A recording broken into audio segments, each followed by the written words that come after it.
हामिदम व मुसल्लियन अम्मा बअदु फ़अऊज़ु बिल्लाहि मिनश्शैतानिर्रजीम बिस्मिल्लाहिर्रहमानिर्रहीम।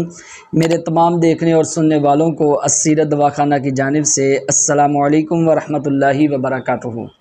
मुअज़्ज़ज़ नाज़रीन किराम व तलबा किराम, आज मैं लेके आया हूँ आपके लिए तिर्याके मैदा बनाने का तरीका। इसके फ़वाइद कौन कौन से हैं, इसमें कौन कौन से अज्ज़ा डाले जाते हैं, इसको कैसे बनाया जाता है, ये सारी बातें आज की इस वीडियो में मैं आपके साथ डिस्कस करने वाला हूँ। इससे पहले मैं आपसे एक छोटी सी गुजारिश करूँगा कि अल्लाह की रिज़ा पाने के लिए दुरूद पाक की फ़ज़ीलत सुन लें। अल्लाह के आखिरी नबी हुज़ूर ख़ातमुन नबिय्यीन सल्लल्लाहु तआला अलैहि व सहबिही व बारिक वसल्लम ने इरशाद फरमाया कि जिसने मुझ पर एक मरतबा दुरूद पाक पढ़ा, अल्लाह पाक उस पर अपनी 10 रहमतें नाज़िल फरमाता है। तो जल्दी कीजिए, आप भी पढ़ लीजिए। सल्लु अलल हबीब सल्लल्लाहु ताला अला मुहम्मद सल्लल्लाहु ताला अलैहि व सहबिही व बारिक वसल्लम। मुअज़्ज़ज़ नाज़रीन किराम व तलबा किराम, जैसा कि आप जानते हैं कि हमारा गुद्दी उज़लाती अद्वियात का सिलसिला जो है वो जारी व सारी है, और आज हम जिस दवा को बयान करने जा रहे हैं इसका मिजाज जो है वो भी गर्म खुश्क है, यानी गुद्दी उज़लाती है। ये तिर्याके मैदा दवा है और इसके फ़वाइद जो हैं वो आप जो है तवज्जो के साथ सुन लें। वो मरीज़ जो कहते हैं कि मेरा मैदा जो है वो ठंडा हो चुका है, मेरा मैदा कमज़ोर है, मैं खाना खाता हूँ तो अफारा हो जाता है, मेरा पेट जो है वो फूल जाता है, तो ये दवा उनके लिए एक तिर्याक का काम करती है। इस दवा का नाम ही तिर्याके मैदा है।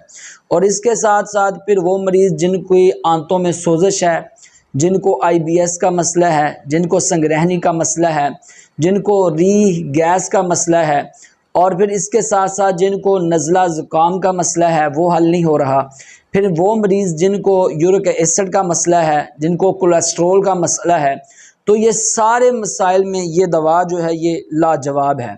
फिर वो मरीज़ जिनको दांत में दर्द हो जाता है, या फिर वो मरीज़ जिनकी ख़ारिश जो है वो ही ख़त्म नहीं होती, ये दवा जो है ये एक किस्म की ये मुसफ़ी खून भी है।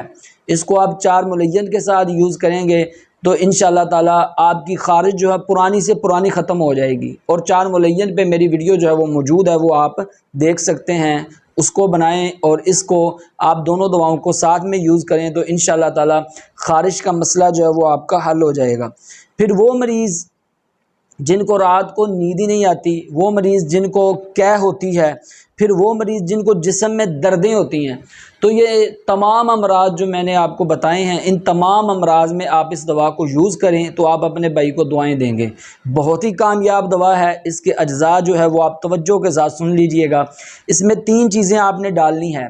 गंधक आंवला सार आपने इसमें डालनी है 2 तोले, और इसके बाद आपने अजवाइन देसी ये आपने डालनी है इसमें 4 तोले, और खुश्क पुदीना ये आपने डालना है इसमें 2 तोले।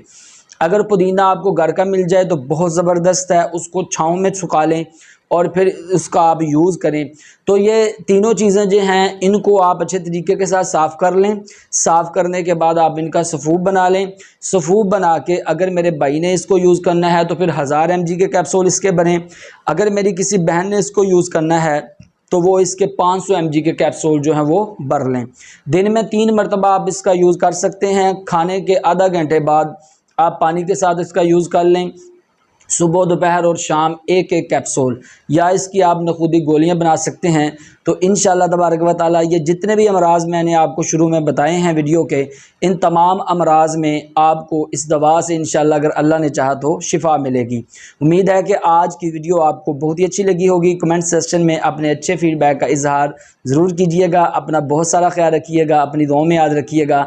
आज इसी बात के साथ मैं आपसे इजाज़त चाहता हूँ। अल्लाह हाफिज़।